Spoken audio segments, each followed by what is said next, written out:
girls, and welcome to Storytime with Mr. S. Now, I know you guys are stuck in the house because there's no school, so I'm going to try to make it fun for you over the next couple of days. I'm going to read you some really cool stories. Maybe we'll talk about it. Maybe I'll have some special guests. But this way you can kind of feel like you're still having library without actually being in school. So we're going to go ahead and get started.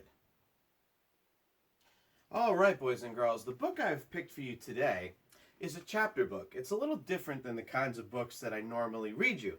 Normally I'll hold the book up here and show you the pictures, but this chapter book doesn't have any pictures. So where do you think the pictures are going to come from? That's right, they're going to come from your brain. So as I'm reading this, I want you to close your eyes, hear the words, listen to the words, and imagine what might be happening in the story. Now, this is a chapter book, and I'm going to tell you how many chapters it has. Let's see. Find the table of contents. No table of contents. That's okay. It has 12 chapters. So I'm going to try to break this up over the next couple of days, read you a couple of chapters at a time. The name of it is Here's Hank, There's a Zombie in My Bathtub. Now, I picked this book because I thought a zombie book might be kind of fun. So we're going to find out what happens to Hank and why there's a zombie in his bathtub. I'm going to start by reading you the back cover. It says, "Hi there, I'm Hank. Here's what you need to know about me. I don't try to make the kids in my class laugh, but somehow I do. Spelling is my worst subject. Come to think of it, so are math and reading. I try hard, I really do. So why does my brain always freeze into a popsicle? When Hank and his friends watch a scary movie to get ready for Halloween, the movie is a bit too scary. Suddenly, Hank sees zombies every time he closes his eyes. Everyone says zombies aren't real, but soon Hank notices people around him are acting like the undead. Will Hank have to save his friends and family from a zombie invasion? And we're going to find out exactly that. Okay, incidentally, that's why I'm reading to you from this spooky graveyard, is because this is kind of a Halloween book, and I know it's not anywhere near Halloween, but I thought that you might enjoy a scary story. So here we go. We're starting with chapter 1. So everybody close your eyes, and as I read, imagine what's happening with Hank and his friends, and then maybe we'll talk a little bit about it at the end. So chapter 1, here we go. The most fun way to spend the night before Halloween is to watch a scary movie with your best friend, sharing a bowl of popcorn. This is something Frankie Townsend and I have been doing ever since I can remember. We turn out the lights in the living room and put in the 8-legged creature from the deep on the TV. Then we make scary underwater sounds. Frankie pretends to be a giant vampire squid. I'm really good at holding my nose and groaning. I don't think any underwater creatures actually make that noise, but I like to do it. Anyway, it drives my sister Emily crazy. "Hey, Zip," Frankie said to me as we sat in the kitchen eating frozen oatmeal raisin cookies. Call me weird, but I like my cookies frozen. It was Friday night, and the next day was Halloween. "Do you think we should invite Ashley to watch the movie with us?" "Sure," I said. After all, she's our new best friend. "Unless you think the movie would be too scary for her." "Let's ask her," Frankie said. I picked up the phone and dialed Ashley's number. "Big Joe's Hot Dogs," said a man's voice, "where every bite is right." Oops, I guess I didn't dial Ashley's number. "Excuse me," I said into the phone. I was trying to call Ashley Wong. "No one here by that name," Big Joe answered. "But if you find her, come in for our Halloween special. I call it the Halloweener." I could still hear him laughing as I hung up. Without saying a word, Frankie took the phone and dialed Ashley. He knows I'm not the best dialer in the world. I think I've memorized the number, but then when I try to dial it, all the numbers just get jumbled up in my brain. I talk to a lot of nice people that way, though. When we asked her over for the movie, Ashley said she'd love to come. She wasn't scared a bit. She had to just finish gluing the last fake diamonds on her giraffe costume, and she'd be right up. If you're wondering why a giraffe is wearing a diamond necklace, you'll have to ask Ashley. Hey, it works for her, it works for me.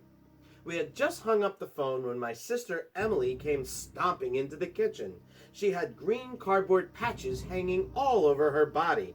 I give up. She seemed ready to burst out crying. My bony plate is coming loose again. The kitchen door swung open and my mom came running in after her. She was carrying a glue gun. "Come here, Emily," she said. "I can fix your costume if you give me a minute." "What are you supposed to be?" I asked Emily. "Can't you tell? I'm a Komodo dragon, which, in case you don't know, lives only in Indonesia." "Aren't you going to move there once Halloween is over?" I shot back. "I heard that, Hank," my dad said, joining us in the kitchen. "Don't tease Emily. Halloween is supposed to be fun. Be nice to each other." "No problem, Dad," I said. Then, putting on my best smile, I said to Emily, "How wonderful that you won't need to wear a mask because you already look like a dragon." "Hank, what did I just say?" my dad snapped. "You owe your sister an apology." "Fine," I said. "Emily, I'm so sorry that I think your face looks like a dragon." Frankie couldn't hold it in any longer, and he cracked up. I knew we had to get out of there fast, or else I'd be grounded until next February. We bolted for the living room and set up for movie night. Ashley arrived exactly at 7 o'clock. Frankie and I had already gotten out our copy of The Eight-Legged Creature from the Deep. "You're gonna love this movie, Ashley," I said, "especially the part where the creature gets mad and slaps the water so hard he makes a tidal wave." I've seen that movie," Ashley said. "It's not really that scary. I have a better idea." Reaching into her bag, she pulled out another movie and handed it to me. "I say let's watch Attack of the Zombies," she suggested.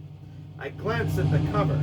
Two pale, dead-looking zombies were marching toward a house. Inside, a family looked like they were screaming their lungs out.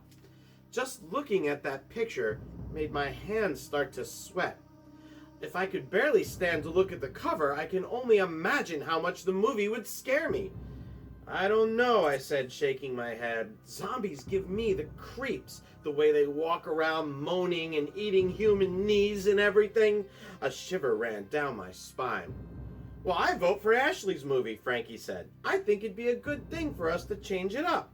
Frankie, do you remember that zombie book Mrs. Finnegan read to us in the library?" "Oh yeah, The Mystery of Zombie Cave. It was cool." "Maybe for you, but that story gave me bad dreams all week.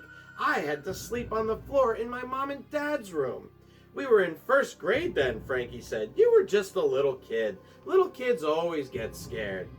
I didn't know how to tell Frankie that the thought of that story still made the hair on the back of my neck stand straight up.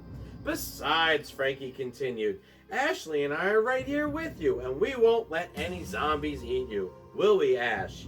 "Maybe just a toe or two," Ashley said with a laugh.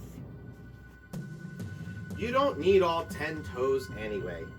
Okay," I said, trying to join in the joke. "The way my feet smell, no zombie would want to nibble on my toes anyway."